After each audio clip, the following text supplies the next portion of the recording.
show your face. Show your face, please, with sugar on top.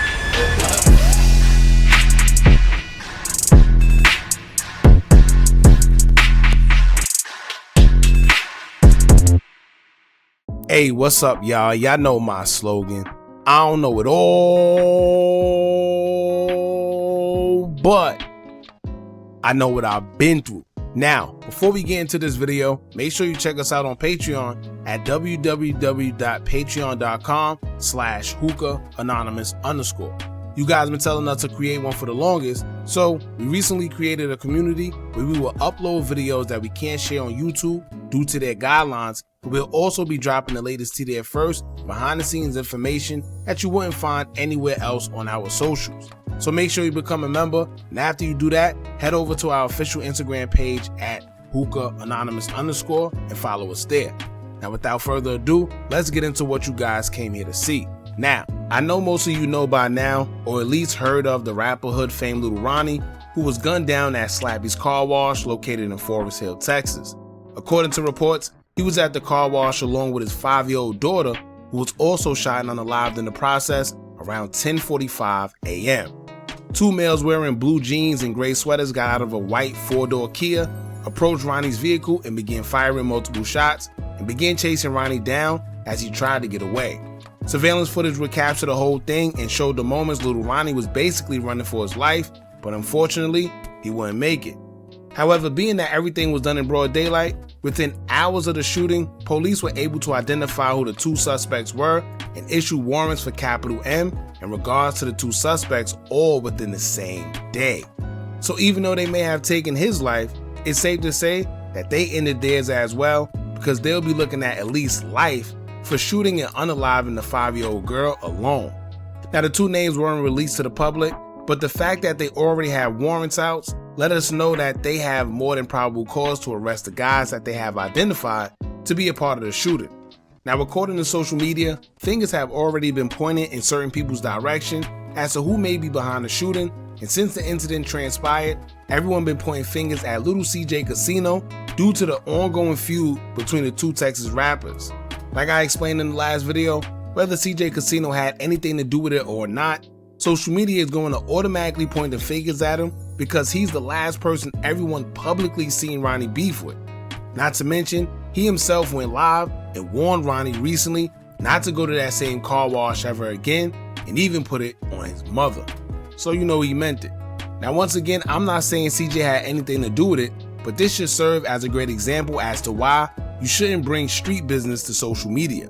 Ronnie could have beef with the whole city, but as long as social media only know you for having beef with them, they're going to always look at CJ first due to their public beef. It reminds me of the Little Durk and Quando Rondo beef, where there was a time where no matter what happened to Quando or Little Durk, everyone pointed fingers at either one of them, and vice versa. Now aside from that, Ronnie's baby mother, who was also the mother of his 5-year-old daughter that lost her life, would have something to say in regards to everything that's been going on. I'm sure at this time it's not easy for her, because she not only lost her daughter, but she lost her father to a child all in one day. Not sure how their relationship was, but either way it has to be a hard pill to swallow. Now we're going to get into a Facebook message she will post in regards to the footage of the shooting that happened at the car wash. She also said a couple things in the story that we'll get into, but before we do, make sure y'all hit that thumbs up button so we can get this video into the algorithm, and if you're not subscribed to the platform already, make sure you do so now. Let's get into it. The mother of the 5-year-old daughter would take to her Facebook with a couple messages, but in the Facebook post, she would say, quote, "Anybody sharing that video of my baby's last moments, you will be blocked. Y'all are my Facebook friends. I don't want that image of them in my head. I'm trying so hard not to spaz on you MFs. Funeral and wake will be private just for these reasons. Heartbreak emoji. F the entire world. Y'all don't know how this ish feels. No remorse, not even for my princess. Login, back off." Now, of course, she's grieving, and you do have some people that feel the same. However, y'all know this is social media. These days, everyone's desensitized to things we shouldn't be, and on the other hand, people are just downright nosy. But at this time, it would be best for her to stay off social media, because you do have those that are reposting this to be nosy, but then you have those that post it out of shock as well as awareness. Something like this isn't easy, and I can't imagine how she feels. But yes, the best thing for her to do right now is to stay off social media because you just can't control it. I will agree with her though, when it comes to her closest friends, what will make them think that it's okay to actually know her or be affiliated in any way, shape, or form and repost that video or tag her in it? That's just weird. They should definitely know better than that. As for social media, they're going to do what they want to do regardless, and you'll go crazy trying to control it.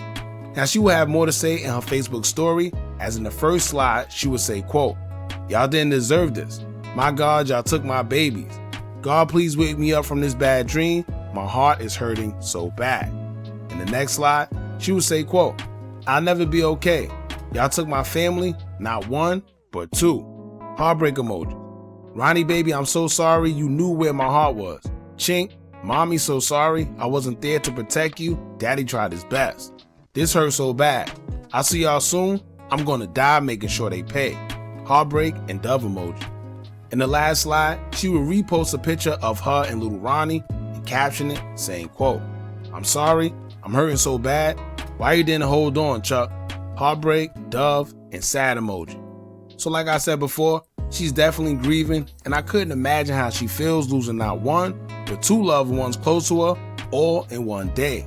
Her daughter and her child's father.